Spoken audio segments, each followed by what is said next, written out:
প্রথম আসমানেই হযরত আদম আলাইহিস সালাতু ওয়াস সালামের সাথে সাক্ষাৎ করালেন আল্লাহ পাক আমার প্রিয় হাবিবের সাথে।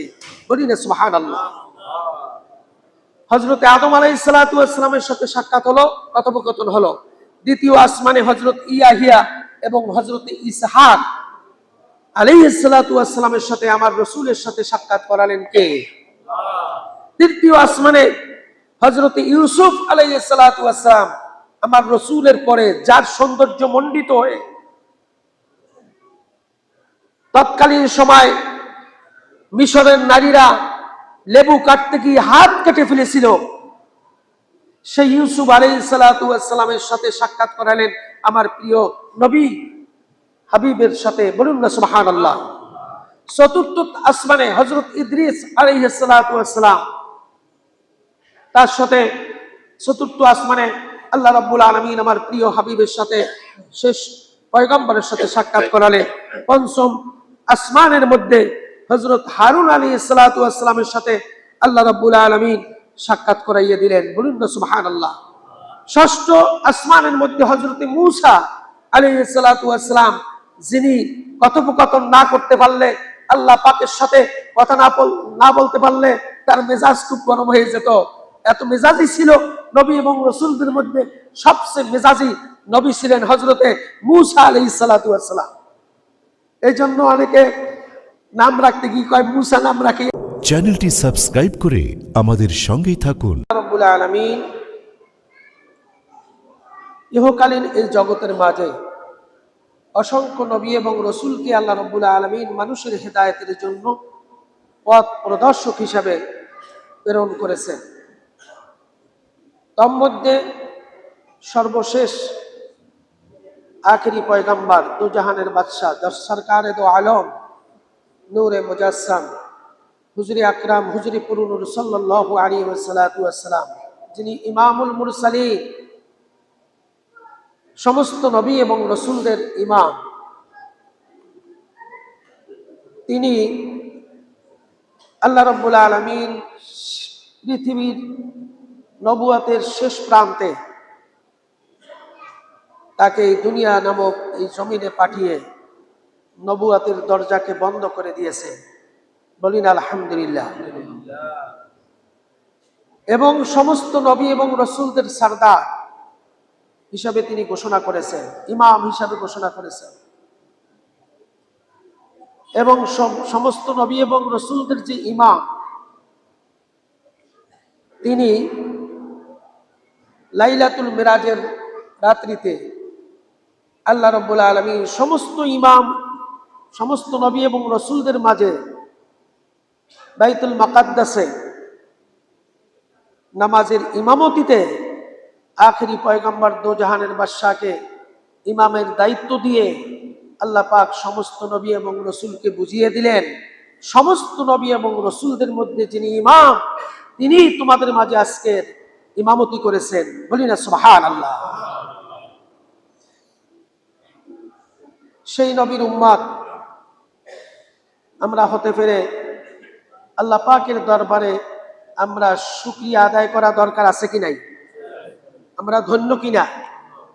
যেহেতু আমরা অ্যাপ্লিকেশন করি নাই, দরখাস্ত করি নাই, প্রেয়ার করি নাই, আল্লাহ পাক ইচ্ছা করেই আমাদের সেই শেষ নবী আখিরি পয়গম্বর, যার উম্মতের জন্য সমস্ত নবী এবং রাসূলদের উম্মতেরা জান্নাতে, যারা জান্নাতি হবেন, কেউ জান্নাতে পুষতে পারবে না যতক্ষণ পর্যন্ত আখিরি পয়গম্বরের উম্মতেরা জান্নাতে পৌঁছে না যাবে, ততক্ষণ পর্যন্ত কোন নবী এবং রাসূলদের উম্মতেরা জান্নাতে যাওয়ার সুযোগ পাবে না। সিরিয়ালে আখিরি পয়গম্বরের দো জাহানের বাদশা নবী সরকারে দো আলম, তার উম্মতেরা আগেই প্রবেশ করাতে সুযোগ করে দিবেন কে? আল্লাহু আকবার। এত বড় মর্যাদা আপনার আমার নবীকে আল্লাহ পাক দান করেছেন এবং নবীর উম্মতদেরকেও দান করেছেন। আখিরি পয়গম্বরের উম্মত হওয়ার জন্য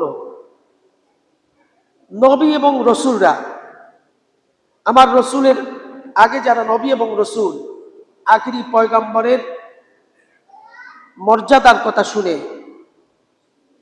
তার শান মানের কথা শুনে নবী এবং রসুলরা পর্যন্ত আক্ষেপ করেছেন, আমাকে নবী না বানিয়ে আল্লাহ আখিরি পয়গম্বরের যদি উম্মত বানিয়ে দিতা আমি ধন্য হয়ে যেতাম।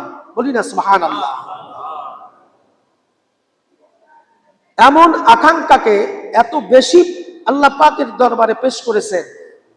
হযরতে ঈসা রুহুল্লাহ আলাইহিস সালাতু ওয়াস সালাম আল্লাহ পাকের দরবারে বলেছেন, হে আল্লাহ, আমাকে নবী না বানিয়ে, তিনি নবী এবং রসুল, তার উপর কিতাব নাজিল হয়েছিল। নবী এবং রসুল তাকেই বলা হয় যার উপর কিতাব নাজিল হয়েছে। অন্য নবীদের উপর কিতাব নাজিল হয়েছেন, ওই কিতাবের উপর ভর করে আরেকজন নবী এসেছেন ওই কিতাবের, পূর্বের কিতাবের প্রচার করার জন্য, তাকে বলা হয় নবী। আর যিনি রসুল, নবী এবং রসুল, তিনি আল্লাহ পাকের পক্ষ থেকে মনোনীত নবী এবং সরাসরি তার উপর কিতাব নাজিল হয়েছে, তাকেই বলা হয় রসুল। বলি না সুবহানাল্লাহ। এমন একজন নবী, এমন একজন রসুল হযরতে ঈসা রুহুল্লাহ আলাইহিস সালাতু ওয়াস সালাম, যার উপর সরাসরি ইনজিল কিতাব নাজিল করেছেন কে? আল্লাহ রাব্বুল আলামিন। তিনি আখিরি পয়গম্বরের উম্মত হওয়ার জন্য এত বেশি আকাঙ্ক্ষা করেছেন, আল্লাহ পাকের দরবারে প্রেয়ার করেছেন, দরখাস্ত করেছেন। আল্লাহ পাক তার দরখাস্তকে মঞ্জুর করে নিয়ে শেষ বেলায় হযরতে ঈসা রুহুল্লাহ আলাইহিস সালাতু ওয়াস সালামকে এই দুনিয়ার জমিনে আখিরি পয়গম্বরের উম্মত বানিয়ে তারপর দুনিয়া থেকে বিদায় করাবেন। বলুন না সুবহানাল্লাহ। সেই নবীর উম্মত হতে পেরে আমাদের কত বড় ধন্য হওয়ার কথা, কত বড় আল্লাহ পাকের শুকরিয়া আদায় করার কথা। এই জন্য আখিরি পয়গম্বরের উম্মত হয়ে সর্বাত্মকভাবে আমাদের শুকরিয়া আদায় করতে হবে কার? আল্লাহ। আর তা করলে পরে কি হবে? মহান আল্লাহ রাব্বুল আলামিন পবিত্র কোরআনুল কারীমের মধ্যে ভাবে জানিয়ে দিলেন, লা ইন শাকারতুম লা আযীদান্নাকুম ওয়া লা ইন কাফারতুম ইন্না আযাবি লাশাদীদ। আল্লাহ পাকের নিয়ামত যারা পাইলো আর নিয়ামতের শুকরিয়া যারা আদায় করলো, আল্লাহ পাক বললেন লা আযীদান্নাকুম, তাদের নিয়ামতকে আমি আমার পক্ষ থেকে বাড়িয়ে দিব। বলি না সুবহানাল্লাহ। পক্ষান্তরে আল্লাহ পাক বললেন ওয়ালা ইন কাফারতুম ইন্না আযাবি লাশাদীদ। আল্লাহর নিয়ামত যারা পেল আর যারা তার নিয়ামতের শুকরিয়া আদায় করলো না, তাদের জন্য আমার পক্ষ থেকে রয়েছে কঠিন বেদনাদায়ক শাস্তির ব্যবস্থা। আওয়াজ দিয়ে বলি নাউজুবিল্লাহ। এই জন্য সর্বাত্মকভাবে শুকরিয়া আদায় করতে হবে কার? ভালো থাকি মন্দ থাকি সর্বাত্মকভাবে যত বেশি আল্লাহ পাকের নিয়ামতের শুকরিয়া আদায় করবেন, নিয়ামত বাড়িয়ে দিবেন কে? এটা আল্লাহ পাকের ওয়াদা। কোরআনুল কারীমের মধ্যে স্পষ্ট করে তিনি ওয়াদা করে দিয়েছেন। যার কারণে আল্লাহ রাব্বুল আলামিন সবচেয়ে বড় নিয়ামত হচ্ছে আমরা আখিরি পয়গম্বরের উম্মত হওয়ার জন্য সুযোগটুকু করে দিয়েছেন আমার মালিক, আমার আল্লাহ। এটা আমাদের বড় নিয়ামত যে সমস্ত নবী এবং রসুলদের যিনি সরদার, যিনি ইমাম, আখিরি পয়গম্বরের উম্মত বানানোর জন্য কোনো সময় প্রেয়ার করি নাই, দরখাস্ত দেই নাই, অ্যাপ্লিকেশন করি নাই, তারপরেও আল্লাহ পাক আমাদের জন্য আখিরি পয়গম্বরের উম্মত বানিয়ে দুনিয়াতে পাঠালেন। এর চেয়ে বড় নিয়ামত পৃথিবীর জমিনে আমাদের জন্য কিছুই হতে পারে না, ঠিক কিনা? সবচেয়ে বড় নিয়ামত হচ্ছে এটাই যে আমরা আখিরি পয়গম্বরের উম্মত হওয়ার সুযোগটুকু করে দিয়েছেন কে? আমার আল্লাহ। এই জন্য সেই প্রিয় হাবিবকে আল্লাহ রাব্বুল আলামিনের নিদর্শন দেখানোর জন্য বাইতুল মুকাদ্দাস অর্থাৎ বাইতুল হারাম থেকে বাইতুল মুকাদ্দাসে তিনি পরিভ্রমণ করিয়েছেন এবং সেখান থেকে আরশে আজিমে আমার প্রিয় নবীকে, রসুলকে আল্লাহ রাব্বুল আলামিন পরিভ্রমণ করিয়ে সমস্ত জান্নাত জাহান্নাম সব কিছু অবলোকন করার সুযোগ করে দিয়েছিলেন কে? সুবহানাল্লাযী আসরা বিআবদিহি লাইলাম মিনাল মাসজিদিল হারামি ইলাল মাসজিদিল আকসাল্লাযী বারাকনা হাওলাহু লিনুরিয়াহু মিন আয়াতিনা। আল্লাহ রাব্বুল আলামিন বললেন যে তার প্রিয় হাবিবকে বাইতুল হারাম থেকে বাইতুল মুকাদ্দাস পর্যন্ত পরিভ্রমণ করিয়েছেন। তার কারণ হলো এই ইহকালীন পরকালীন সমস্ত যা কিছু আছে সমস্ত কিছু অবলোকন করার জন্য সায়ের করিয়েছেন, সফর করিয়েছেন। তাকে দু নয়নে তার স্বচক্ষে দেখার জন্য আল্লাহ রাব্বুল আলামিন তার প্রিয় হাবিবকে পরিভ্রমণ করিয়ে দিলেন। বলি না সুবহানাল্লাহ। আমার রাসূল যেন দুই নয়নে সবকিছু দেখতে পায়। বাইতুল মুকাদ্দাসে তিনি চলে গেলেন। জিবরাইল আলাইহিস সালাতু ওয়াস সালাম সাথে ছিলেন। তিনি বাইতুল মুকাদ্দাসে গিয়ে দেখতে পেলেন অসংখ্য মানুষ সেখানে জমায়েত আছে। অধীর আগ্রহে একজন ব্যক্তির জন্য তিনি আসলি তাদের নামাজের ইমামতি করবেন এমন আগ্রহ নিয়ে অসংখ্য লক্ষ লক্ষ মানুষ সেখানে দাঁড়িয়ে আছে। বলি না সুবহানাল্লাহ। ওই মানুষগুলি আর কোনো মানুষ নয়, ওই মানুষগুলি হচ্ছে 1,02,24,000 পয়গম্বর। মতান্তরে কম বেশি সমস্ত নবী এবং রাসূলরা অধীর আগ্রহে বাইতুল মুকাদ্দাসে অপেক্ষামান ছিল। আমার রাসূল গিয়ে তাদের ইমামতির দায়িত্ব পালন করে নামাজের ইমামতি করিয়ে দিবেন। বলি না সুবহানাল্লাহ। আমার রাসূল সেখানে গেলেন। জিবরাইল আলাইহিস সালাতু ওয়াস সালাম সাথী সঙ্গী। তাকে প্রশ্ন করা হলো এরা কারা? জিবরাইল আমিন আলাইহিস সালাতু ওয়াস সালাম বললেন এরা হচ্ছে তারা বাবা আদম থেকে শুরু করে আদি পিতা আদম থেকে শুরু করে হযরত ঈসা রূহুল্লাহ আলাইহিস সালাতু ওয়াস সালাম পর্যন্ত যত নবী এবং রাসূল আল্লাহ পাক দুনিয়াতে পাঠিয়েছেন, লক্ষ লক্ষ নবী এবং রাসূলরা আপনার জন্যই আগ্রহে অধীর আগ্রহে অপেক্ষামান আছে। আপনার ইমামতিতে তারা ইক্তেদা করে নামাজ আদায় করবে। বলুন না সুবহানাল্লাহ। এরা তারা কেউ নয়, এরা হচ্ছে সমস্ত নবী এবং রাসূল। বলি না সুবহানাল্লাহ। সেই নবীর উম্মত হতে পেরে আমরা যদি নবীর আদর্শকে বাস্তবায়ন না করতে পারি, নিজের জীবনে এবং ব্যক্তি পরিবার সমাজ রাষ্ট্রের মধ্যে আমার রাসূলকে যদি ভুলে যাই, তাহলে কিয়ামতের দিন আমার রাসূলও সেই দিন ভুলে যাবে। ঠিক না বেঠিক? ব্যক্তি পরিবার সমাজ রাষ্ট্রে সর্বক্ষেত্রে আমার রাসূলকে স্মরণ করতেই হবে। যেহেতু আল্লাহ রাব্বুল আলামিন তিনি জানিয়ে দিলেন হুয়াল্লাযী আরসালা রাসূলাহু বিল হুদা ওয়া দীনিল হক লিউযহিরাহু আলাদ-দীনি কুল্লি ওয়ালাউ কারিহাল মুশরিকুন। কাফিরুন, ফাসিকুন, এই আয়াতটা বিভিন্ন জায়গায় মুশরিকুন বলছেন, কোন জায়গায় সাল্লাল্লাহু আলাইহি ওয়াসাল্লাম শবে মিরাজে, এই মিরাজের রাত্রিতে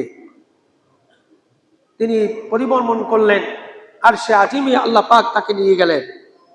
পথে মধ্যে হযরত প্রথম আসমানে হযরত আদম আলাইহিস সালাতু ওয়াস সালামের সাথে সাক্ষাৎ করালেন আল্লাহ পাক আমার প্রিয় হাবিবের সাথে। বলি না সুবহানাল্লাহ।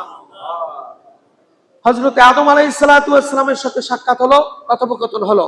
দ্বিতীয় আসমানে হযরত ইয়াহিয়া এবং হযরত ইসহাক আলাইহিস সালাতু ওয়াস সালামের সাথে আমার রাসূলের সাথে সাক্ষাৎ করালেন কে?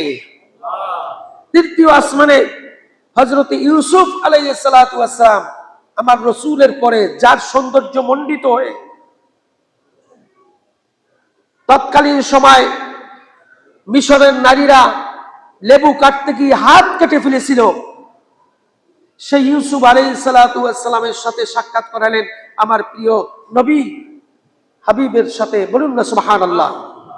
চতুর্থ আসমানে হযরত ইদ্রিস আলাইহিস সালাতু ওয়াস সালাম, তার সাথে চতুর্থ আসমানে আল্লাহ রাব্বুল আলামিন আমার প্রিয় হাবিবের সাথে শেষ পয়গম্বরের সাথে সাক্ষাৎ করালেন। পঞ্চম আসমানের মধ্যে হযরত হারুন আলাইহিস সালাতু ওয়াস সালামের সাথে আল্লাহ রাব্বুল আলামিন সাক্ষাৎ করাইয়া দিলেন। বলুন না সুবহানাল্লাহ। ষষ্ঠ আসমানের মধ্যে হযরতে মূসা আলাইহিস সালাতু ওয়াস সালাম, যিনি কথোপকথন না করতে পারলে, আল্লাহ পাকের সাথে কথা না বলতে পারলে তার মেজাজ খুব গরম হয়ে যেত। এত মেজাজি ছিল। নবী এবং রাসূলদের মধ্যে সবচেয়ে মেজাজি নবী ছিলেন হযরতে মূসা আলাইহিস সালাতু ওয়াস সালাম।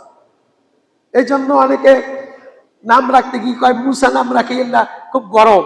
মূসা মানে কি? খুব গরম, খুব গরম প্রকৃতির নবী ছিলেন। এই মূসা আলাইহিস সালাতু ওয়াস সালাম ফিরাউনের যন্ত্রণায় যখন থাকতে পারলেন না, আল্লাহ সাহায্য চাইলেন। নীল নদের চতুর্দিক, তিন দিক থেকে ফিরাউনের বাহিনী ঘিরে ফেললো।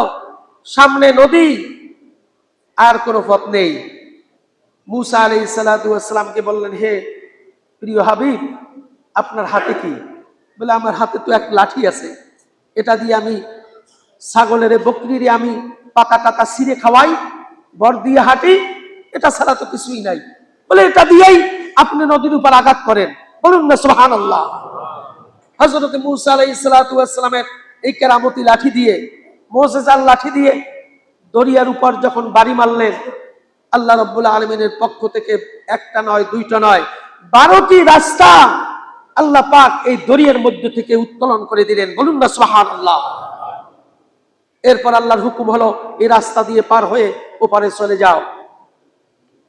ফিরাউনের দল আসতেছে, দেখে মূসা আলাইহিস সালাতু ওয়াস সালামের দলগুলি সাগরের মধ্য থেকে, নদীর মধ্য থেকে, দরিয়ার মধ্য থেকে পার হয়ে যাচ্ছে, বিশাল বিশাল রাস্তার মধ্য দিয়ে দৌড়িয়ে যাচ্ছে। এটা দেখে সে মনস্থ করলো, এইটার মধ্যেই মনে হয় আমাদেরকেও যেতে হবে তাদেরকে ধরার জন্য। আল্লাহ পাক বলে, ঠিক আছে, তোমরা ওইটার মধ্যেই নামো, তোমার আজকের খেলা শেষ। ঠিক নেবে? ঠিক, আজকের খেলা শেষ। মূসা আলাইহিস সালাতু ওয়াস সালাম যে যন্ত্রণা দিয়েছে, ফিরাউন অস্বাভাবিক যন্ত্রণা দিয়ে মূসা আলাইহিস সালাতু ওয়াস সালাম পদে পদে বাধাগ্রস্ত করেছে।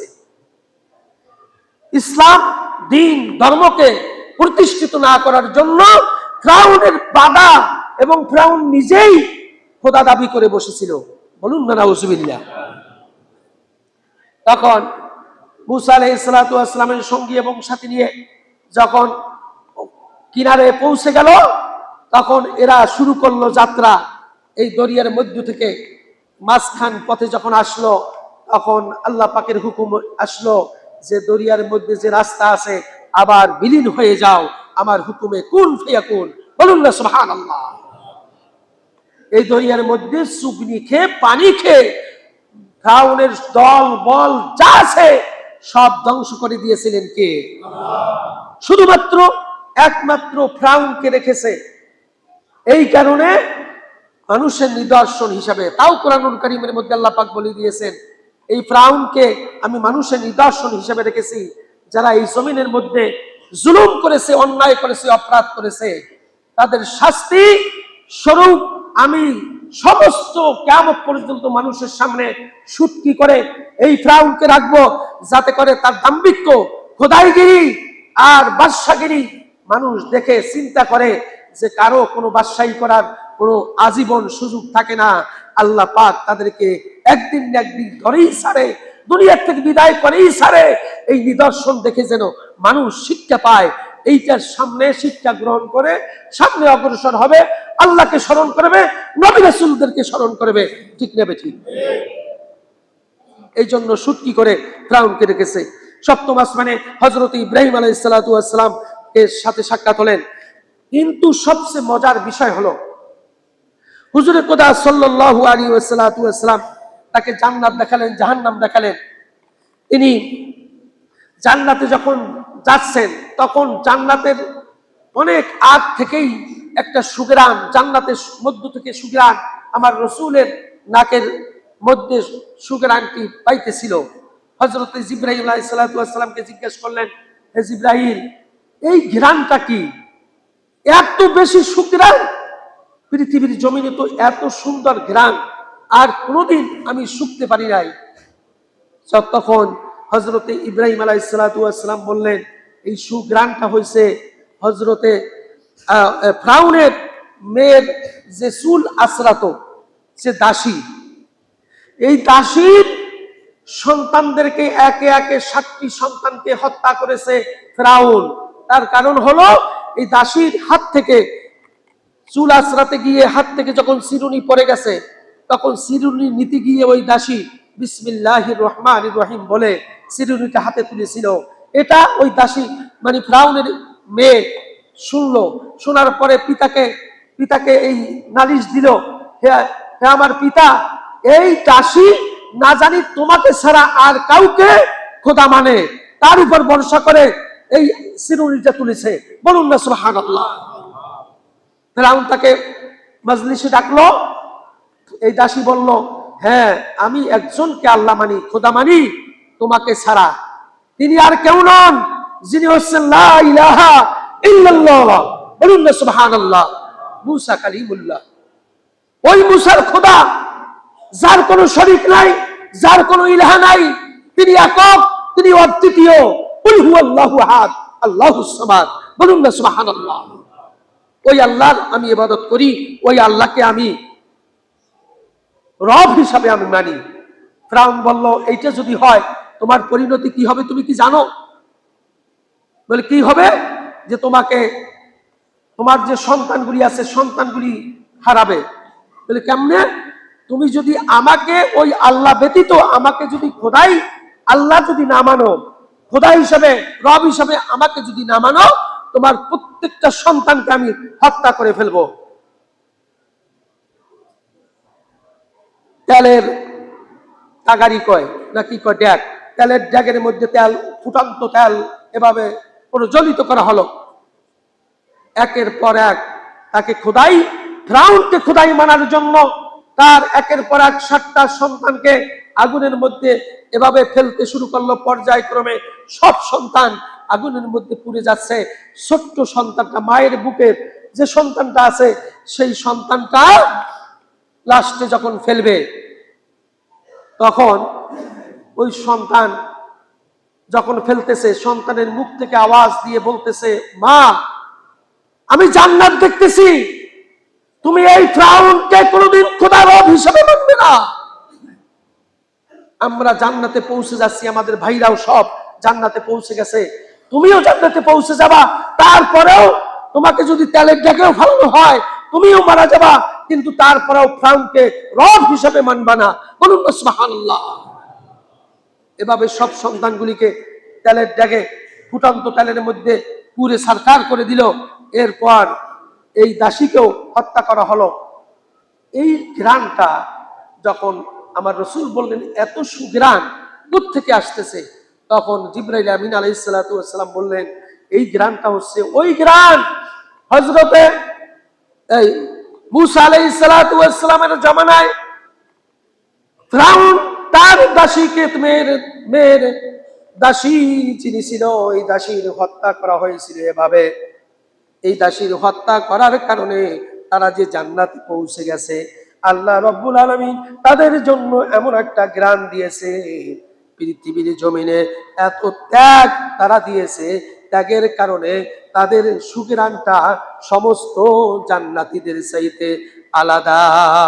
বলি না সুবহানাল্লাহ। জান্নাতবাসী সবাই হবে, যারাই হবে সমস্ত জান্নাতীদের যে সুঘ্রাণ, তার চেয়ে বেশি সুঘ্রাণ হচ্ছে এই ফেরাউনের দাসী এবং সন্তানদের জন্য। বলুন না সুবহানাল্লাহ। ওই ঘ্রাণটা আপনি পাচ্ছেন। সুতরাং অনেক কথাই, এই শবে মেরাজের কথা অনেক কথাই আছে। আল্লাহ রাব্বুল আলামিন যেহেতু সময় নেই, আমরা এটাই প্রমাণ করার চেষ্টা করব, নিজের আমলের মধ্যে চেষ্টা করব, ব্যক্তি, পরিমাণ, সমাজ, রাষ্ট্রের মধ্যে আমার রাসূল যে হুয়াল্লাযী আরসালা রাসূলাহু বিল হুদা ওয়া দীনিল হক লিইয়ুযহিরাহু আলা দ্বীনি কুল্লিহি, সমস্ত ধর্মের উপর ইসলামের বিজয় করার জন্য যে নির্দেশনা দিয়েছে, আমার রাসূলকে হক, দ্বীন সহ, ধর্ম সহ যে দুনিয়াতে পাঠিয়েছেন, এই জন্য যাতে করে সমস্ত ধর্মের উপর ইসলামের বিজয় করতে পারে। বলে দিয়েছেন কে? সেই ইসলামের বিজয়কে আমরা চাই কি চাই না? কোরআন পড়তে হবে, এই জন্য আমার রাসূলের হাদিস পড়তে হবে। যদি রাসূলের হাদিস বেশি বেশি পড়ি, আমার রাসূলের জীবন আদর্শকে আমরা জানতে পারবো এবং আমরা মানতে পারবো। কোরআন যদি অর্থ সহ আমরা পড়তে পারি, আমরা আল্লাহ পাকের হুকুম কি আসছে সেটা আমরা জানতে পারবো। সেই হুকুম অনুযায়ী আমরা আমাদের জীবনকে পরিচালনা করতে পারবো, ঠিক নেবে ঠিক? আল্লাহ পাক আমাদের সকলকে কোরআন হাদিসের সমস, কোরআন হাদিসের বুঝ, কোরআন হাদিস অনুযায়ী জীবন যাপন পরিচালনা করার তৌফিক ইনায়েত করুন। আওয়াজ দিয়ে বলি আমিন। একই আয়াত শেষ অংশে এই কথাগুলি বলছেন। তার কারণ হলো আল্লাহ রাব্বুল আলামিন জানিয়ে দিলেন সকল মানুষের ইহকালীন পরকালীন অশান্তি থেকে মুক্তি উদ্ধার করার জন্য, চিরশান্তির আওতায় এনে দেওয়ার জন্য আমার রসুলকে দুনিয়াতে প্রেরণ করেছেন। তিনি তার রসুলকে পথ প্রদর্শক হিসাবে, দিক নির্দেশনামূলক আল্লাহ রব্বুল আলামিনের পক্ষ থেকে সত্য দিন নিয়ে আমার রসুলদেরকে পাঠিয়েছেন। বলুন না সুবহানাল্লাহ। সমস্ত নবী এবং রসুলদেরকে সত্য বাণী নিয়ে দুনিয়াতে পাঠিয়েছেন। পর্যায়ক্রমে আবার রসুলকেও ঠিক সত্য দিন দিয়ে, ধর্ম দিয়ে, হক দিয়ে আল্লাহ রাব্বুল আলামিন দুনিয়াতে পাঠিয়েছেন কে? আল্লাহ। এই জন্য বললেন হুয়াল্লাযী আরসালা রাসূলাহু বিল হুদা ওয়া দীনিল হক, সত্য দিন এবং ধর্ম নিয়ে আমার রসুলকে দুনিয়াতে প্রেরণ করেছেন। এই জন্য যে পথ নির্দেশনা দেওয়ার জন্য আমার রসুলকে দিনের ব্যবস্থা নিয়ে দুনিয়াতে আল কোরআন, যাকে বলা হয় আল ফুরকান, যেটা সত্য এবং মিথ্যাকে পার্থক্যকরণ করার জন্য যে কিতাব, তার নামই হচ্ছে ফুরকান। অর্থাৎ ফারক করার মতো একটি কিতাব, যে ফারক করতে পারে সত্য এবং মিথ্যাকে, তার নাম হচ্ছে আল কোরআন। বলি না সুবহানাল্লাহ। এমন একটা কিতাব দিয়ে আমার রসুলকে দুনিয়ার জমিনে সত্য হক দিয়ে, সত্য বাণী দিয়ে দুনিয়াতে পাঠালেন আমার আল্লাহ রাব্বুল আলামিন।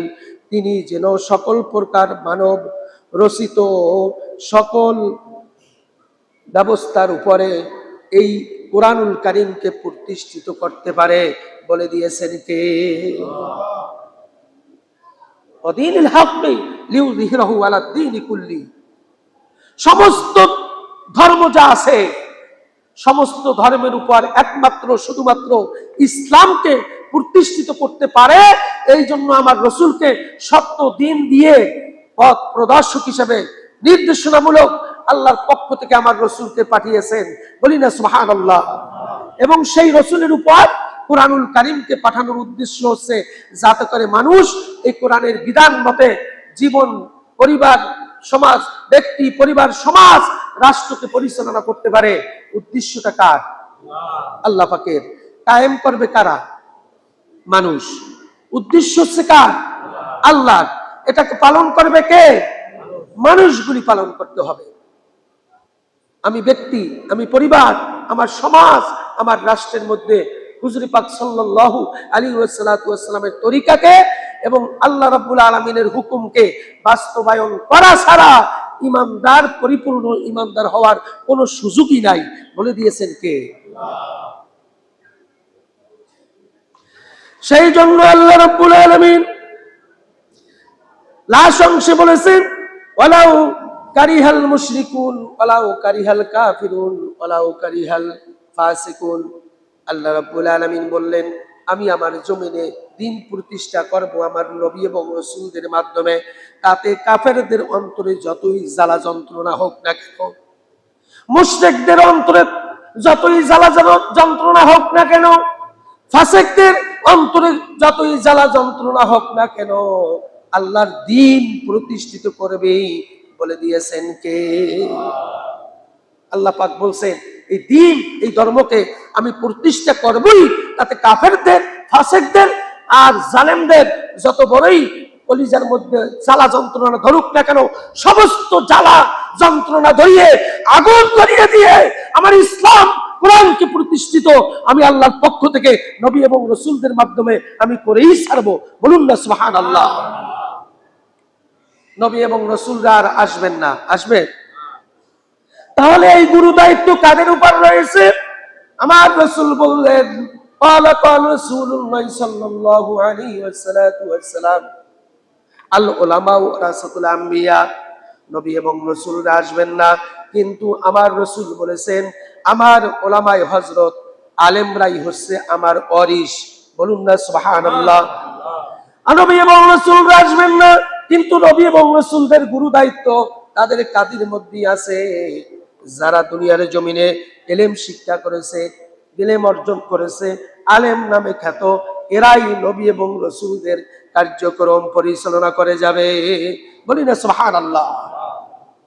এদের অনুসরণ করা আপনার আমার জন্য ফরজ। হক্কানি রব্বানি আলেম যারা আছে,